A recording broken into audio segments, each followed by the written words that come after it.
Hey friend, welcome back. Thank you for joining me today. I have a great episode because Christmas is coming up and I want to help you save even more money on what can typically be a pretty expensive holiday for a lot of families. And this one is all about some tips on getting stocking stuffers for less money. So, some thrifty ideas, even some free ideas to help you fill those stockings without spending all of your Christmas budget. We all know stocking stuffers can actually be pretty expensive.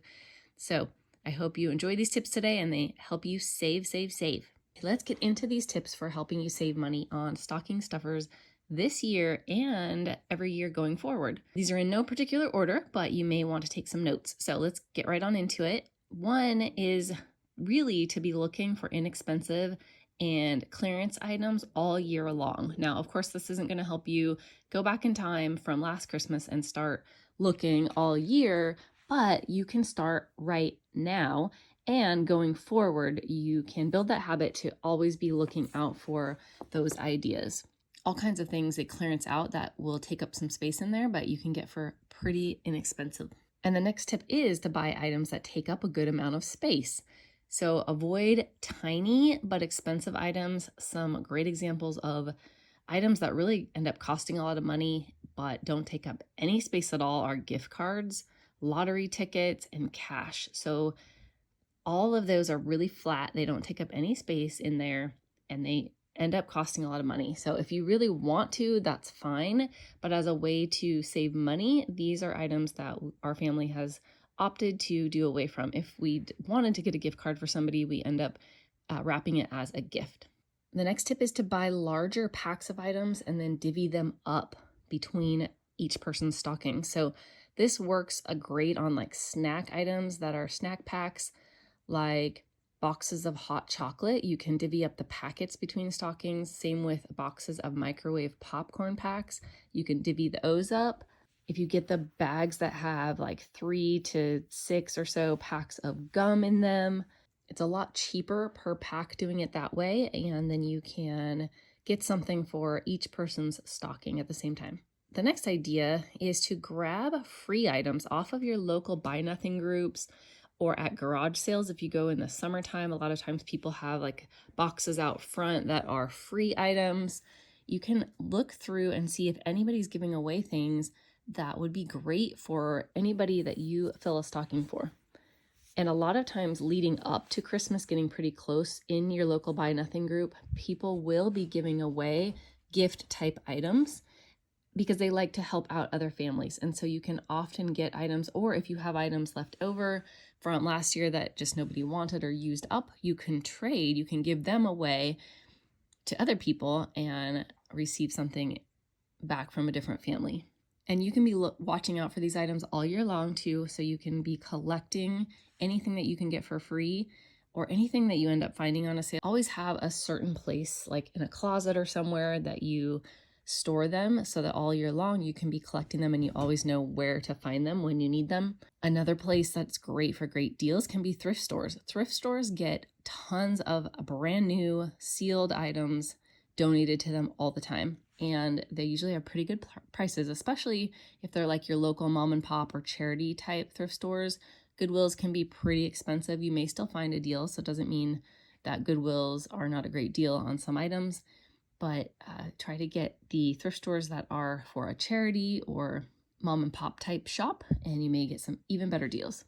The next tip is to take one of your stockings and actually fill it up periodically with items that you already have for each person. Do that one at a time and gauge how much more you would actually need to fill it up. Before I started doing this in the past, I ended up with more than I ever needed. I would overbuy and I couldn't fit it all in. I would have to cram in as much as I could and then still set like several items outside of the stocking. And that's a waste of money because we don't need to buy that much stuff.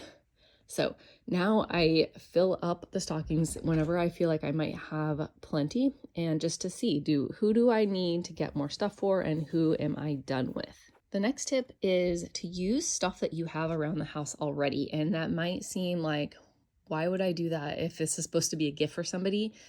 So in our family though, my husband and I, we fill all the stockings for ourselves, my mom, and then we have 4 kids, and one of them is married, and now we have a grandson, so we will be filling one for him. And we had one for our dog. We do have one for our dog, but now we also have a kitten. So we're adding 2 stockings this year, which really adds up. That's a lot of stockings. And so my husband and I don't really care. We don't need this stuff. So honestly, for ours, I just look around and find things that I have around the house just so my kids don't question, like, why would mom and dad not have anything in their stockings? So this way it's filled up without us spending money on our own. This isn't going to work for other people's, obviously, but for your own, if you don't really care about having the items and you're trying to save money, look around what you have, like unopened packs of razors. Sometimes I get those cute little individual boxes of soap. I get those at garage sales, super cheap. That's how I get all of my soap. Little shampoo bottles, toiletries might be things that I've picked up from hotels. I just fill our stockings with those kinds of things. Deodorant that maybe we haven't opened yet. I might find like jars of jelly that I haven't opened yet, or snacks that are in the pantry. And my kids don't ever even notice that I take them, and then I fill up our stockings with them. The next item is one of my favorites, and this is also the types of ideas I give like to my mom. She usually helps add a few things to each of our stockings.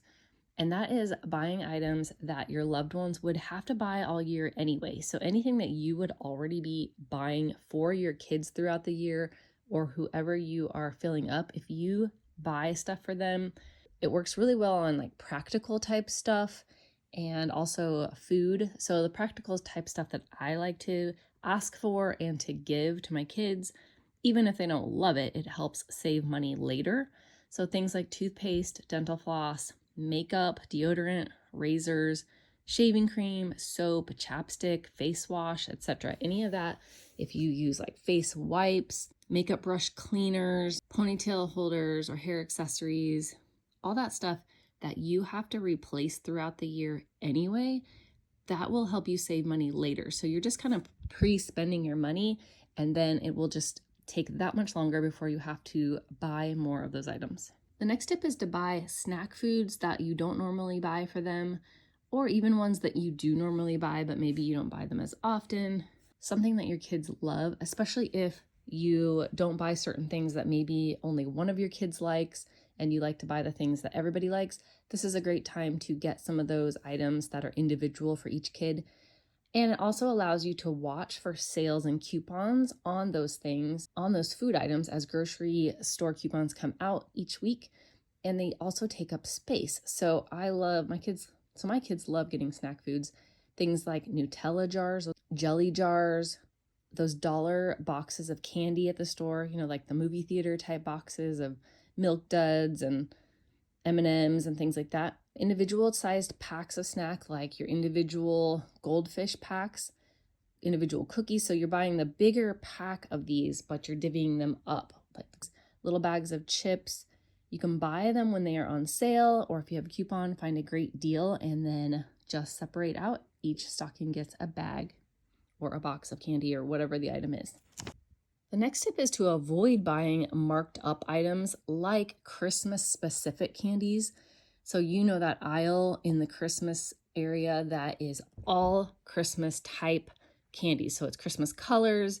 It might be chocolate lollipops that are Santa's face, or reindeer or snowmen or whatnot. There's a whole aisle dedicated to Christmas candy. Well, those are going to be marked up higher. Or if they're the same price, they might be a smaller package of the same exact type of candy on a regular candy aisle. So if you're getting Christmas colored wrapped Reese's peanut butter cups, but if you get the non-Christmas colors, you may get more in the package, or you may get a cheaper price on the non-Christmas colors. And then another tip is to utilize your dollar stores. So sometimes the small inexpensive items at the dollar store can be just for fun. Like the toys, they have a really big toy area at our Dollar Trees.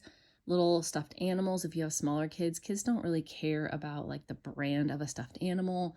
This is just like the fun type stuff that isn't going to be quality and last forever, but it will take up some space in their stocking. Coloring books and crayons, cute fuzzy socks. My daughter loves the fuzzy socks they have there. They're just an individual pair of socks. Gardening gloves, office supplies, books, snacks, and candy, of course. any kinds of gadgets, batteries, kitchen utensils, hair accessories, headphones, all of that kind of stuff. And a little pro tip, if you do pet stockings like our family does, you can get dog and cat treats and toys for a lot less than you are paying at the regular store. And of course, they are smaller because you're paying less, but that is kind of the size you need versus the larger size bags of treats or boxes of treats that you would get at a regular grocery store. These are actually perfect for fitting in and taking up some space in the stocking. And then my last tip is, if you share stockings or open stockings with other adults, have each adult be responsible for, pick a number, 3, depends on how many adults you have, 3, 5, 2, whatever it is, items for each stocking. So if people are gathering together, we used to do this when I was a kid at my grandma's. We would all show up to my grandma's house like the day before Christmas Eve, and get the house ready, put all the presents that each family had brought for everybody else under the tree, and each family would have 3 items for each stocking.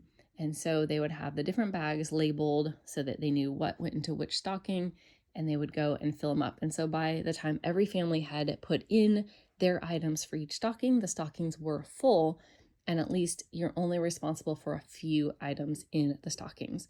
So that can just share the cost between family members when you have multiple adults, especially as your kids grow up. If you still do the stockings at your house with them, but they are all adults, that's a great time to share in the cost between all families. I hope those tips were helpful. I hope you have an amazing Christmas this year. You still have time to get out there and start looking for the deals. There will be all kinds of little items on sale for Black Friday as well. So just start looking now. And this is a great time too to start checking the clearance sections in the toys, the home decor, anywhere in your local department stores, because they are making room for Christmas stuff coming up. So right now is when they're starting to mark everything down that they are weeding out, that they need the space for. So start looking now. Don't wait until Black Friday. Start looking for the sales, the things that are going on sale that there are coupons for, and the clearance items. And start checking your thrift stores and your free buy nothing groups. And if garage sales are going on in your area, go check them out. You will find an abundance of stuff for $0.25, $1, free. Who knows? Get out there and look. All right. Thanks for listening today, and I will talk with you next week. Blessings to your family.